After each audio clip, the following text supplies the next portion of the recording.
From homeless to millionaire in 1 year. The unbelievable true story. Jake Carter stood on the edge of the city, his hands trembling as he clutched a worn-out backpack. Inside were the remnants of his old life. A faded photograph of his mother, a few clothes, and a tattered notebook filled with sketches of dreams he once believed he'd achieve. It was winter, and the biting wind tore through his thin jacket, mocking his vulnerability. Just a few months ago, he had a modest apartment and a stable job at an auto repair shop. He even had a plan to open his own garage someday. But life, as it often does, had other plans. The descent began with the layoffs. His company, struggling under financial strain, had shut down. Jake spent weeks searching for work, but his limited education and specialized skills left him few options. Then came his mother's illness. Without insurance, her medical bills drained what little savings Jake had. Evictions soon followed, and Jake found himself on the streets with nowhere to go and no one to turn to. The nights were the worst. The silence wasn't peaceful. It was suffocating, filled with the echoes of his failures. Huddled beneath a highway overpass, Jake watched the cars rush by, their headlights painting fleeting streaks of light on the concrete walls.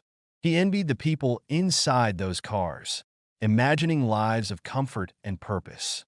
But as the hours dragged on, a new resolve began to form in Jake's mind. He realized that no one was coming to save him. If he wanted a way out, he'd have to claw his way back with his own two hands. That night, as the city slept, Jake whispered a promise to himself. "This isn't how my story ends." Jake woke before dawn, shivering from the cold that had seeped into his bones. Hunger gnawed at his stomach, a constant reminder of his dire circumstances. He spent the early morning wandering the city, searching for places where he could find a meal or warmth. The soup kitchens were lifelines, though the lines were long and the portions small. Each meal was a blessing, but Jake knew it wouldn't be enough to sustain him. He quickly learned that survival on the streets wasn't just about food. It was about staying invisible, avoiding trouble, and blending into the background. Yet there were moments of connection. At a local shelter, Jake met Pete, a grizzled veteran who had been homeless for over a decade. Pete was a fountain of knowledge, teaching Jake where to find resources and how to protect himself. He even shared tips on keeping clean and presentable, knowing how much appearances mattered when interacting with others. Pete introduced Jake to the public library, a warm haven where he could sit without being judged. For the first time in months, Jake felt a flicker of hope as he browsed the internet on a library computer. He read stories about others who had faced adversity and come out stronger. Jake knew he needed a plan, a way to escape the cycle of poverty that had ensnared him. But the streets had their lessons too. Jake learned to be resourceful, scavenging for items that could be repurposed or sold. He repaired a broken lighter one day and traded it for a sandwich. It wasn't much, but it sparked an idea in his mind. I can fix things. Maybe I can fix my life too. Each small victory felt monumental, and Jake clung to them as proof that he wasn't defeated yet. Jake sat hunched over a library computer, his fingers tentatively clicking through videos and articles. The quiet hum of the library offered a rare calm, a stark contrast to the chaos of the streets. A headline caught his eye: "How to Start a Side Hustle with No Money." He leaned closer, his hazel eyes narrowing with curiosity. The video detailed how people flipped discarded or broken items for profit, cleaning them up, repairing them, and reselling them. It was simple, ingenious, and immediately sparked a memory. Back when Jake worked as a mechanic, his boss often joked that Jake could fix anything. "Give this guy a broken toaster, and he'll make it work better than new," his boss used to say. The idea clung to him like static electricity. Jake had always been good with his hands, and the streets had taught him to spot potential in things others discarded. The following evening, Jake wandered to the dumpsters behind a local thrift store. A small spark of hope fueled his search as he rifled through items others deemed worthless. His hands landed on a broken toaster. Its casing was scratched, and the lever wouldn't stay down, but Jake could already see the solution in his mind. He carried it back to his spot under the overpass where Pete had left his toolbox. Fixing the toaster felt like returning to an old friend. Jake methodically disassembled it, cleaned its components, and reassembled it with careful precision. When he plugged it in, The red indicator light blinked on. He let out a laugh, short but genuine. It worked.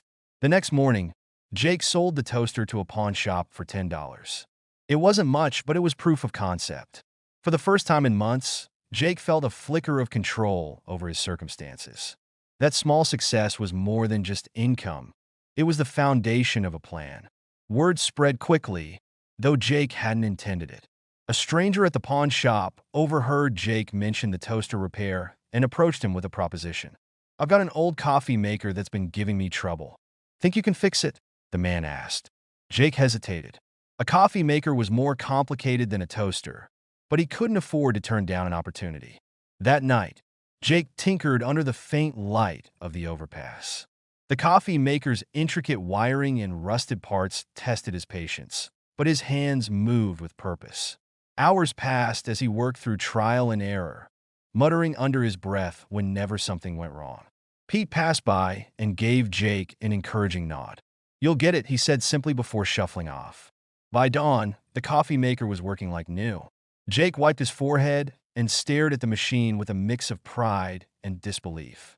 The man returned later that morning, delighted to see his beloved coffee maker restored. He handed Jake $20 and, more importantly, told a few friends about the fix-it guy. The next few weeks brought a trickle of similar requests: a broken blender, a wobbly table, a lamp that wouldn't light. Jake took each job with quiet determination, reinvesting the money he earned into basic tools and supplies from secondhand shops. He kept his prices low, knowing he was still building trust and credibility. One day, a cafe owner approached Jake with a challenge: a high-end espresso machine that had stopped working. Jake agreed, knowing it could be a game changer. Fixing it required every ounce of skill and ingenuity he possessed, but when he finally flipped the switch and saw the machine roar back to life, he knew he'd crossed a threshold. The cafe owner was so impressed that she not only paid Jake generously, but also promised to recommend him to other businesses. That espresso machine became Jake's first major break, a moment that made him realize he wasn't just surviving anymore. He was building something. The espresso machine repair marked a turning point for Jake. For the first time, he began to see a path forward, not just to survival, but to something bigger. That night, he returned to the storage locker he had rented with his first earnings. Though cramped and dimly lit, the locker was the closest thing to a home he'd had in months. He sat cross-legged on the cold floor, surrounded by his growing collection of tools, and opened his tattered notebook. Jake flipped through pages of scribbled repair tips and motivational quotes, stopping on a blank page. In large, uneven letters, he wrote, "Fix it, Jake, the repair specialist." He underlined it twice and stared at the words, imagining what it could mean. Could he really turn his knack for repairs into a full-fledged business? But doubt gnawed at him, whispering that it was all too fragile. He could lose everything in an instant. The streets had taught him to expect the worst, to brace for disappointment. Still, as Jake sat there in the silence of the storage locker, he realized something profound. He wasn't just fixing appliances, he was rebuilding himself. Every toaster, lamp, and coffee maker was another brick in the foundation of his future. Jake spent the next few nights crafting a plan. He sketched out a logo, a simple wrench crossed with a hammer, and listed ways to expand his operation. He'd need better tools, a consistent workspace, and eventually help. For now, his immediate goal was clear: earn enough to move out of the storage locker and into a proper home. As Jake worked, memories of his old life often surfaced. He thought about his mother, who had taught him the value of persistence. She used to say, "Even the tallest buildings start with a single brick." That mantra stayed with him, especially during moments of doubt. Her picture, which he kept tucked in his notebook, was a constant reminder of the person who believed in him most.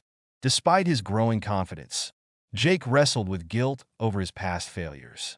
He wondered if his mother would be proud of the man he had become or disappointed by how far he had fallen before finding his way. But every small success, the smile of a satisfied customer, the hum of a repaired appliance, chipped away at that guilt, replacing it with a cautious sense of pride. Jake also began to notice a shift in how people treated him. The cafe owner, the man with the coffee maker, even the librarian, They didn't look at him as just another homeless guy anymore. They saw his skill, his determination, and most importantly, his humanity. For the first time in a long while, Jake felt seen. Jake stared at the handful of crumpled bills he'd laid out on the floor of his storage locker. It was everything he had saved from weeks of repairing toasters, coffee makers, and lamps, a total of $500. To some, it might have seemed like pocket change. To Jake, it was the sum of countless sleepless nights and a symbol of how far he'd come. That day, he made a bold decision. He was going to rent a small stall at the local market. The idea terrified him. The market was busy, filled with vendors who seemed far more established than he was. What if no one trusted him? What if his money dried up before he could get a foothold? The doubts were loud, but Jake's determination was louder. He spent the next few days preparing for his debut. With Pete's help, he built a simple wooden sign that read, "Jake's Fix-It Shop. We fix anything." He set up a table covered in neatly organized tools, a few small appliances he'd already repaired, and a notebook to keep track of orders. Jake didn't have much to display, but he hoped his skills would speak for themselves. On the first day, customers passed his stall with polite curiosity. Some paused to ask questions, but seemed hesitant to hand over their broken items. Hours passed, and Jake began to feel the familiar sting of rejection. But then, a woman approached him, holding a broken desk fan. "Can you fix this?" she asked, her voice cautious but hopeful. Jake nodded, his heart pounding. He worked on the fan with steady hands, tightening screws and replacing a frayed wire. When the blades finally began to spin again, the woman smiled and handed him $15. "I'll tell my neighbors about you," she promised. That small transaction felt monumental. It wasn't just money, it was validation. By the end of the week, Jake had repaired a handful of items and made just enough to cover the rent for his stall. More importantly, word was spreading. People appreciated his honesty, his low prices, and the care he put into his work. One customer even joked, "You're the neighborhood wizard. You bring broken things back to life." Setting up at the market was more than just a business decision for Jake. It was an act of reclaiming his dignity. For so long, he had felt invisible, reduced to a statistic or a stereotype. The market gave him a chance to stand tall, to show the world that he was capable of more than they might assume. Still, the doubts crept in. Each day, Jake braced himself for failure, for the possibility that no one would trust a homeless man with their possessions. He often thought of his mother during these moments, imagining her cheering him on from wherever she was. Her voice, always steady and encouraging, echoed in his mind. "Keep building, Jake. The world doesn't stop for anyone." There were setbacks, of course, appliances he couldn't fix, customers who walked away without a second glance. But every repair that succeeded chipped away at his insecurity. The joy on people's faces when he returned their items, good as new, gave him a sense of purpose he hadn't felt in years. Slowly, the stall became more than just a source of income. It became a lifeline, a place where Jake began to see himself as more than his circumstances. Jake's small market stall began to draw attention beyond his expectations. Customers who had initially approached him with hesitation were now coming back with more complicated repair requests. Word of mouth spread rapidly, and Jake found himself juggling a growing list of orders. For the first time, he felt the thrilling but overwhelming pull of success. He wasn't just surviving anymore, he was in demand. With the extra income, Jake invested in better tools and supplies. He replaced his makeshift wooden sign with a more professional-looking one and expanded his offerings. Small appliances, broken furniture, even bicycles. Jake tackled everything with the same meticulous care. His reputation as the fix-it guy started to gain traction, and people began stopping by the market just to see what he was working on. One day, a local cafe owner named Maria approached him with a special request. Her commercial-grade espresso machine had broken down, and no one else seemed able to fix it. "If you can get this running, I'll make sure every business in the area knows about you," she said, her voice half challenging, half hopeful. The machine was unlike anything Jake had worked on before. Its complex wiring and unfamiliar parts tested his skills and patience. He spent hours disassembling and studying its components, feeling both exhilarated and intimidated. At one point, a small electrical short nearly ruined his progress. Frustration bubbled up, but Jake took a deep breath and remembered what his mother always said. It's not about how fast you get there. It's about how steady you stay. After 2 grueling days, Jake flipped the machine's power switch, and the hum of success filled the air. The espresso machine was alive again. Maria was ecstatic. True to her word, she spread the news to other local business owners. Within a week, Jake was being approached by restaurants, small shops, and even a local charity that wanted help repairing donated goods. Jake began to realize that he was no longer the man who had spent sleepless nights under the overpass. His confidence grew with every successful repair, but so did his sense of responsibility. The people coming to him now weren't just customers. They were a community that believed in him. That trust became the fuel for his work, pushing him to do better with each project. Still, Jake often wrestled with the shadow of his past. He kept waiting for the other shoe to drop, for everything he had built to collapse. But those moments of fear were fleeting, eclipsed by the pride he felt when people thanked him, not just for fixing their belongings, but for giving them hope. A cafe worker told him, "You're not just fixing stuff, Jake. You're fixing lives." One of Maria's recommendations led to an unexpected opportunity. A local hardware store offered Jake a small corner of their space to work in exchange for promoting their products. It was the perfect next step, a real workshop with shelter, better tools, and more visibility. Jake's business was growing beyond what he had imagined, and for the first time, he allowed himself to believe that maybe, just maybe, he could reach even bigger heights. But as the demand grew, so did the challenges. Jake knew he couldn't do it all alone forever. He began to think about hiring help, though the thought made him nervous. Would anyone else care about the work as much as he did? Could he trust someone else with what he'd built?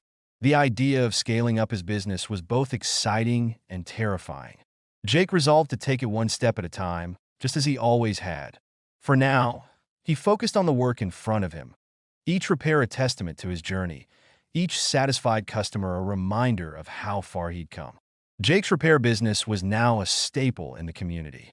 The hardware store corner had turned into a bustling workshop, and Jake was fixing everything from vintage radios to complex industrial equipment. But Jake didn't just fix objects. He was restoring faith in people, in their belongings, and even in himself. Yet, he couldn't shake the nagging feeling that there was still something bigger he was meant to achieve. One day, while repairing an old television for a local teacher, an offhand comment planted the seed of a revolutionary idea. The teacher said, "Most people just throw things away these days. It's a shame. We need more people like you to remind us how to reuse instead of replace." The word struck Jake like lightning. That evening, he scribbled furiously in his notebook. He realized that his business wasn't just about fixing items. It was about sustainability. He could turn his small operation into something larger, a movement encouraging people to repair and reuse instead of contributing to the cycle of waste. His slogan became clear: "Don't replace, repair." Jake began branding his shop as an eco-friendly repair service. He offered workshops where people could learn basic repair skills, turning customers into collaborators. He also started refurbishing discarded appliances and selling them at affordable prices. The community loved it, and Jake's social media presence exploded. Videos of his repairs, workshops, and inspiring story began to gain traction online. The online buzz caught the attention of a local environmental nonprofit, which invited Jake to partner with them. Together, they launched a campaign called Fix It Forward, providing free repairs to low-income families and donating refurbished appliances. Jake's business became more than just a shop. It was a beacon of change. The turning point came when a regional news outlet featured Jake's story. The article went viral, leading to interviews with larger media platforms. Jake was suddenly fielding calls from investors and environmental organizations. One investor, impressed by Jake's vision, offered him a grant to scale his business. With the funding, Jake expanded into a larger workshop, hired a small team, and began developing an online platform for repair tips and tutorials. Within months, Jake's company had grown into a multi-city operation. His refurbished products were being sold in major retailers under the brand name Fix It Jake, and his workshops were streamed online to thousands of viewers. Jake wasn't just running a repair shop anymore. He was leading a movement. Exactly a year after fixing that first broken toaster, Jake sat in his new office, overlooking a bustling warehouse filled with tools, employees, and rows of refurbished appliances. A financial advisor confirmed what Jake already suspected. His net worth had officially crossed $1 million. As he sat back in his chair, Jake didn't feel overwhelmed by the number. Instead, he thought about the nights he'd spent under the overpass, clutching his mother's photograph. He thought about Pete's wisdom, Maria's trust, and the countless small steps that had brought him to this moment. Jake's journey wasn't about the money. It was about proving that no matter how broken something seemed, it could always be fixed with enough care and effort. As he prepared to leave the office that evening, he glanced at the small, battered notebook on his desk. The first words he'd written when he started it still stood out. "Fix It Jake, the repair specialist." He smiled. It wasn't just a name, it was his life's mission. The success of Fix It Jake wasn't just a personal victory, it was a responsibility. Jake knew firsthand what it meant to feel invisible, to be overlooked by a society that didn't care about broken things or broken people. He vowed to use his newfound success to give back to the community that had supported him. The first initiative Jake launched was called Fix It Forward. He partnered with local shelters and community centers to provide free repair workshops for those in need. Participants learned how to fix everything from small appliances to furniture, empowering them with skills they could use for their own survival, or even as a path to income. Pete, his old friend from the overpass, became one of the program's first instructors. Though hesitant at first, Pete quickly grew into his role, teaching others the street-smart resourcefulness that had once helped Jake survive. Jake also started hiring people who, like him, had struggled to find steady work. Formerly homeless individuals, recovering addicts, and veterans became the backbone of his team. Their dedication and determination mirrored Jake's own, and together they created a workplace where second chances thrived. One day, Jake was approached by a local teacher who had attended one of his workshops.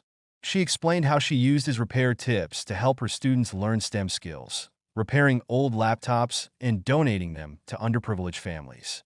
Jake was moved by the story and decided to expand his impact. He partnered with schools and charities to host youth repair camps, teaching kids the value of sustainability and the power of working with their hands. Media outlets continued to cover Jake's story, but it wasn't the headlines or the accolades that mattered to him. What mattered were the people who stopped him on the street to say, "You gave me hope," or "Your workshop helped me fix my grandmother's lamp." It meant everything to her.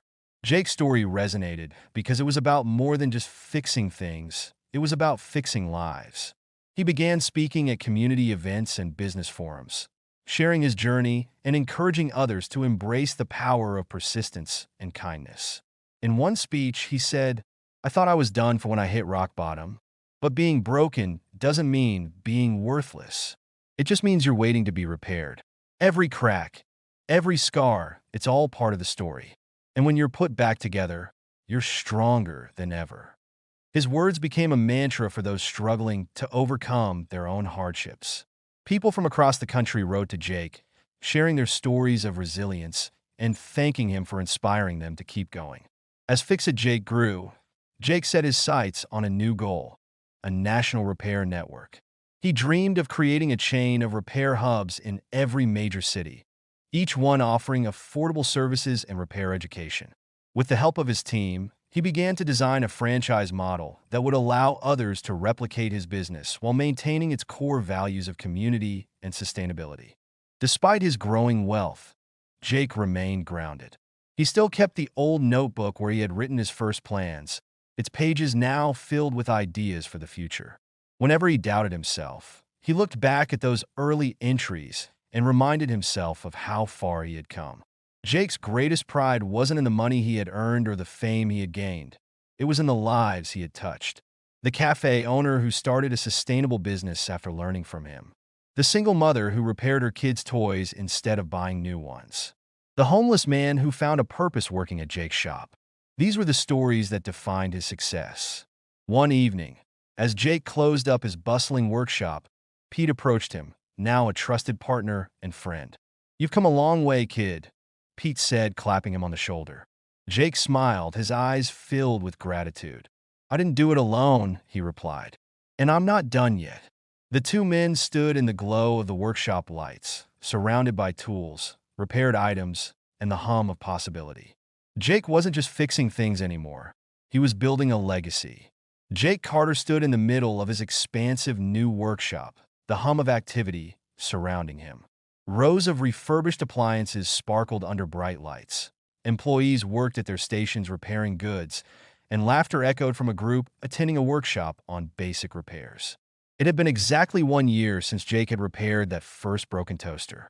Today, he was hosting an event to celebrate Fix-It Jake's anniversary. But Jake's success wasn't measured by the numbers on a financial statement. Even though his accountant had recently confirmed that his net worth had officially crossed $1 million. For Jake, the true wealth lay in the lives he had touched. The customers who had trusted him when he had little more than his hands and his will. The employees who found a second chance under his mentorship. The community that embraced his vision of sustainability and repair over waste. As the event began, Jake addressed the crowd of supporters, partners, employees, and friends. He spoke with a calm confidence that belied the struggles of the past year. "A year ago, I was living on the streets. I didn't have money, a home, or much hope. But I did have two things: my hands and a belief that broken things could be fixed. Today, that belief has grown into something I couldn't have imagined. Not just a business, but a community." The crowd erupted into applause, but Jake paused, his voice thick with emotion. "None of this would have been possible without the people who believed in me when I didn't even believe in myself. People like Pete who taught me how to survive. People like Maria who trusted me with her espresso machine. And people like all of you who gave me the chance to prove that fixing isn't just about objects. It's about fixing ourselves, our communities, and our world." He ended the speech with his now famous motto: "Don't replace, repair." The anniversary event wasn't just a celebration. It was a launch pad. Jake announced his plans to expand Fix-It Jake into a national repair network, with hubs in underserved communities across the country. Each hub would not only provide affordable repairs, but also offer job training programs, youth workshops, and resources for low-income families. His vision was to make repair culture a cornerstone of sustainability and empowerment. To symbolize his gratitude, Jake unveiled a new initiative, the Fix-It Foundation. The foundation would fund repair programs for struggling communities and provide grants to individuals with innovative ideas for upcycling and sustainability. Jake donated the first $100,000 himself, a gesture that earned a standing ovation from the crowd. Later that evening, after the guests had left and the workshop had quieted, Jake sat alone in his office. On his desk lay the battered notebook that had traveled with him through every step of his journey. Flipping through its pages, he saw the progression of his thoughts. Plans scribbled in desperation, motivational quotes jotted in moments of doubt, and sketches of the dreams that now surrounded him in reality. He turned to the first page, where he had scrawled the words "Fix-It Jake," the repair specialist, under the flickering light of an overpass. He smiled. Jake looked out the window of his office, watching the lights of the city twinkle in the distance. Somewhere out there, he knew, was someone like him a year ago, someone who felt invisible, hopeless, and broken. But now, Jake was proof that no matter how far you've fallen, with enough resilience and the support of others, you can rebuild not just a life, but a legacy. As he stood and walked toward the door, Jake picked up his well-worn jacket, the one he had worn on his hardest nights. He draped it over his arm, ready to head home, but paused to glance back at his workshop. The hum of possibility still lingered in the air. "We're just getting started," he whispered to himself, stepping into the night, a man transformed but not done fixing the world. Months later, a viral video captured Jake teaching a child at one of his workshops how to repair a broken toy. The child's face lit up as the toy began to move again, and Jake's signature smile spread across his face. The clip was captioned, "From broken to whole. How one man fixed 1,000,000 lives." The internet went wild, and Jake's story inspired a global movement. But for Jake, it wasn't about fame or fortune. It was about reminding the world that every crack, every scar, every broken piece could be turned into something stronger. And for the boy holding the toy, Jake's legacy wasn't just a story. It was proof that sometimes the simplest act of repair could mend much more than what was broken. Thank you for joining us on this incredible journey of resilience, determination, and transformation. Jake Carter's story reminds us that no matter how broken things or lives might seem, they can always be repaired with enough heart and hard work. If this story moved you, please give it a like, share it with someone who could use a little inspiration, and subscribe to our channel for more stories that prove anything is possible. Together, let's keep spreading hope and positivity. Thanks for watching, and we'll see you in the next video.